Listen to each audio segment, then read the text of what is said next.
Across the article. Shalom, shalom, shalom. It's Brother Kwamwala and a few brothers is like-minded. But getting to this lesson through this article. Yeah, shalom. This is 20 hours ago. You know, the year Yahweh Shem Yahushua turning things up. It says French shoppers are facing a sour sight in supermarkets this summer. No mustard. And me and the brothers was talking about how it was spiritual out of all things. It was a shortage of mustard seeds, which is a representation of our faith.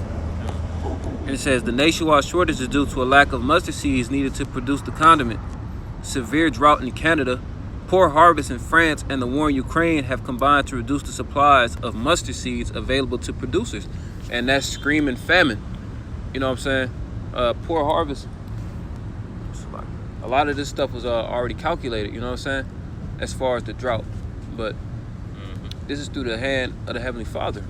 Like it says in Proverbs, no, that's reaching there, man. Well, I was going to say the harvest is the foundation of the food. So if you attack the harvest, then what fruit is you going to bear? And that's why this famine is going to play a heavy part in the times that's about to come. Because like the brother just said, we already been going into how, like a couple years back, you know, Elon Musk and a couple of other guys taking over these different farm units that was throughout America. Yep, purposely killing chickens and other livestock, really placing the emphasis on this impossible meat.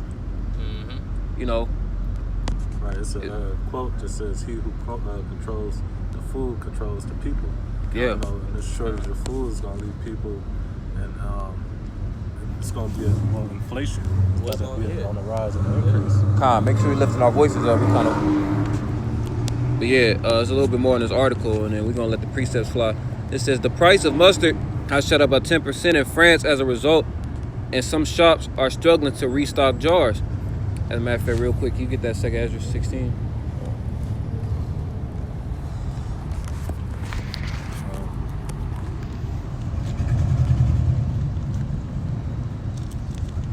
It said, what verse was it again? 21.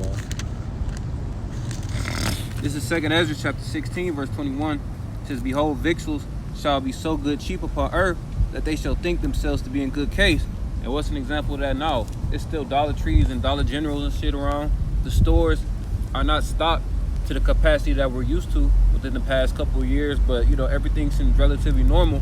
Plus, you know, just the gas prices, like, you know, people can buy food. They complain about the price of chicken out here and there, but this is like, damn, it went from $6 a pound to like 10, 11. You know, things like this are gonna continually, well, they're gonna increase. It says, behold, victuals shall be so good cheap upon earth that they shall think themselves to be in good case. And even then shall evils grow upon earth, sword, famine, and great confusion. And the main point, you know, in this article is the famine, because people are losing jobs. You know, like we talked about in the live stream, like you pretty much working for gas money at this point. You know, the cost of living, everything is about to be changed due to the results of, you know, this war between Russia, Ukraine, you know, and how we fall in there compared to Russia, because like it says in Jeremiah the 50th chapter, you know, that great country from the north, which is Russia, is going to come against Babylon. And then the other nations, which were a confederacy with thee at one time, are going to, you know, come up against you too. Right. But we're actually seeing the beginning stages of it. And through the spirit and power of Yahweh Shem Yahushua, we're breaking it down through the correct doctrine. And we're seeing it in the news. And, you know, bringing it out precept upon precept, line upon line. Let me read that again. It says, behold, victuals shall be so good cheap upon earth that they shall think themselves to be in good case. Right, we're experiencing the beginning stages of inflation. We're seeing shrinkflation. Now, you can still get a snack pack, but instead of 5 wings, you get 3. And even now, instead of 3 wings, you get 2. For the price of 5. Exactly. And then we're not seeing hyperinflation yet at mass scales, where it's going to cost you $25 for a fucking loaf of bread. Right. Now, that's just an example. But right, no, even how you're speaking on the loaf of bread, India is about to be, I believe, withholding 10 million pounds of wheat. You know, and Russia just had their largest harvest of wheat, which was like over 100-some million pounds. And China, they already stocking up. Like all these countries, they know what the time is and what's to become. And America, you know, like the brothers been saying, it's about to be a large scale famine. You know, and Putin even said it's because of the northern elites. I believe he said that's going to be causing famines in these third world countries. You know, and ultimately about to be here. You know, the article we're reading is it's not enough mustard seeds that's able to produce for France. All right, which is going to drive the prices high, and prices just been jumping for really everything that's been needed for real. Like really, you know, gas, you know, is a number one thing because that's going to stop trucks and imports and things like that, man. You know, yeah, everything is connected and tied in. If you ain't got the gas for the truck that carries the food to get to the food stores, how you gonna get the food inside of the food stores for the people to buy? If you ain't got, you know, people to, you know, buy food and they trying to, you know, they trying to survive, you know, how you gonna have workers that can get the work, you know, to make the money, you know, to get food? So everything is tied in, and everything is gonna play a part in, you know, the downfall of this kingdom. But I got a quick precept because you had made a point dealing with how not too long ago we didn't really have as much trouble as far as we're gonna let this thing go by.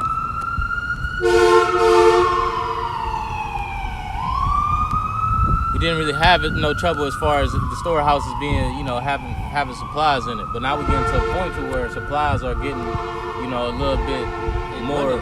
Yeah. As a result of the trucking and, you know, this calculated food shortage, you know, this is the rest of 2021's food dwindling.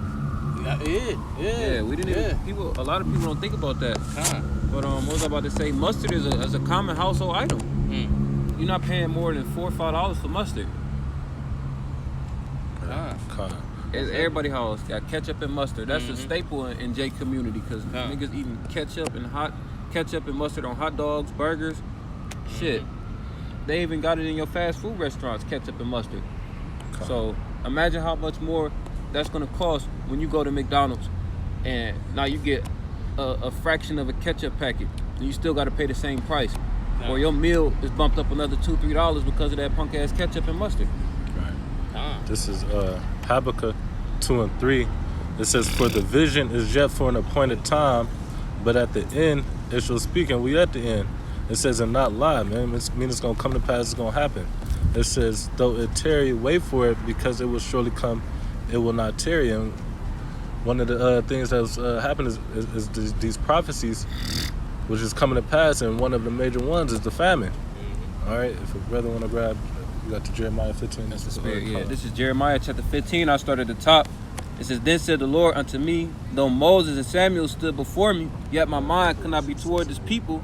Cast them out of my sight and let them go forth." And that's talk about the rebellion of Jake. We're not really worried about the heathens because at the end of the day, you know, they're going to be slaves.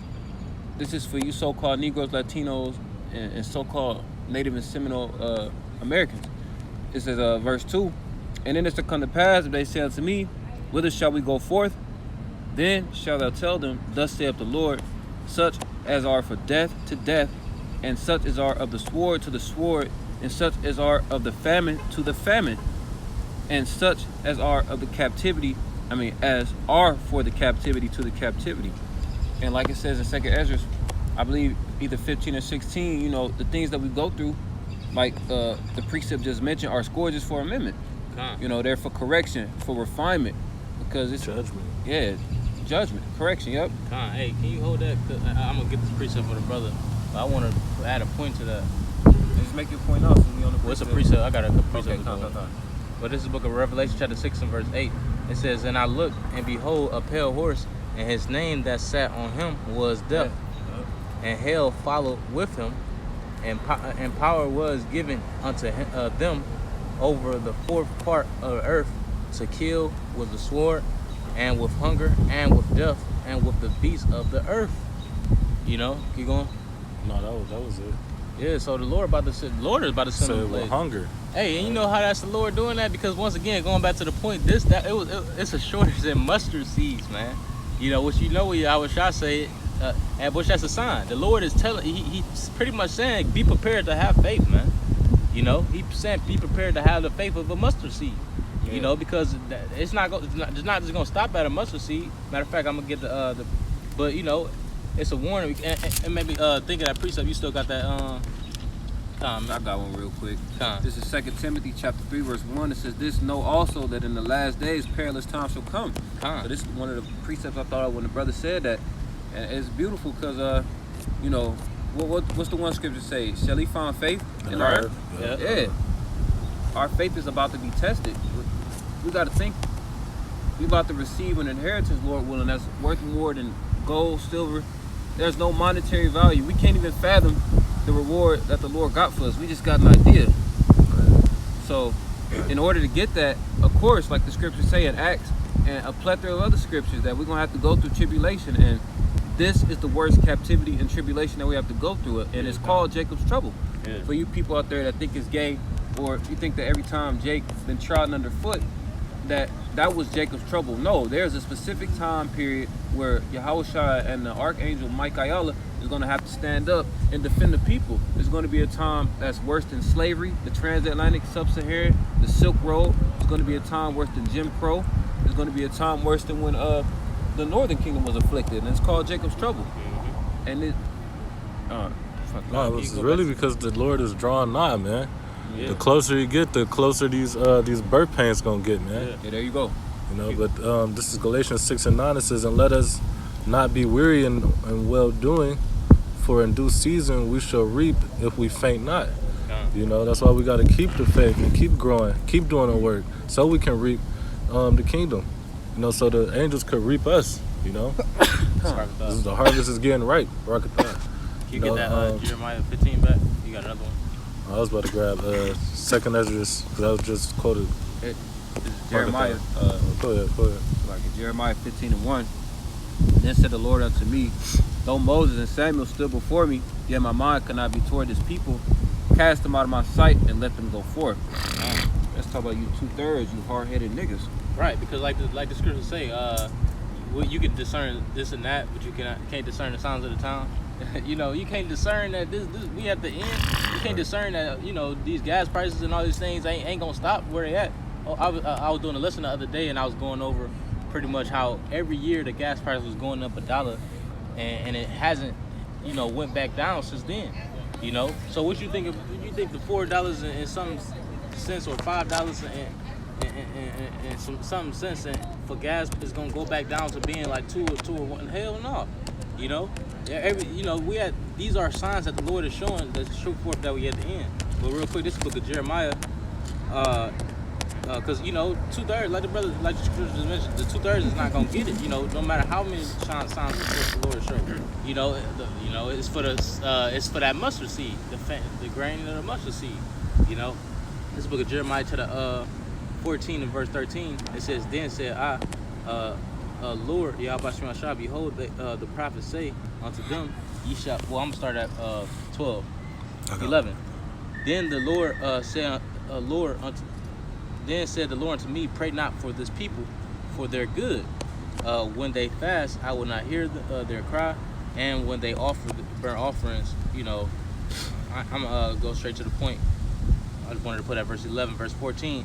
Then the Lord said unto me, the prophets, verse 13, it's like it. Then said I, Lord, Yahweh Shema Shah, behold, the prophets say unto them, ye shall not see the sword, neither shall ye have famine, but I will give you a sure peace in this place. You know, so these people, they still walk around and say that, you know, peace, but and say that ain't gonna be no famine in this place. You know, but it is about to be a famine in this place though. Right. You know. This is 1 Corinthians 2 and 14. But the natural man receiveth not the things of the Spirit of Yahweh Shem Yahushua. Right? Because they're carnally minded. You know, they wasn't blessed with the gift of faith to even want to see these things. You know, for the Spirit, for the Holy Spirit to even come up to them. What's that? Wisdom Solomon 8 and 8. You know, to open up their mind, open up their eyes, their ears. You know, to hear and to be able to see. It says, for they are foolishness unto him. You know, the things we even been speaking to our parents, friends, family, you know, these things are foolish unto them, or they don't believe it. You know, it says, neither can he know them because they are spiritually discerned. All right, and they can't discern the spirit.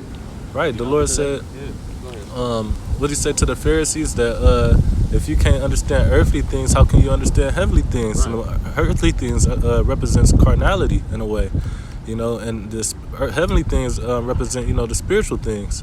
All right, and he was coming with simplicity, you know, and they couldn't understand that. You know, that's how you know this is only for the 1/3, the elect. But verse 15 it says, "But he that is spiritual judges all things, yet he himself is judged of no man." All right, so everything we see, we judge it spiritually by what? Filtering it through the prophecies and understanding and discerning the times we in. You know, measure the times within itself. Second Ezra 9. Con. What was this? Oh yeah, I wanted to go to 2 Ezra 6 and 18 because like Habakkuk 2 and 3 was talking about, man, the times we in, the Lord is drawing nigh unto us, and the way He doing it and showing His power is through the proof of what He said He was gonna do. All right, this 2 Ezra 6 and 18, it says, "And it said, Behold, the days come that I will begin to draw nigh, and visit them that dwell upon the earth." You know, pestilences is coming out, new pestilences is coming out. You know, these famines.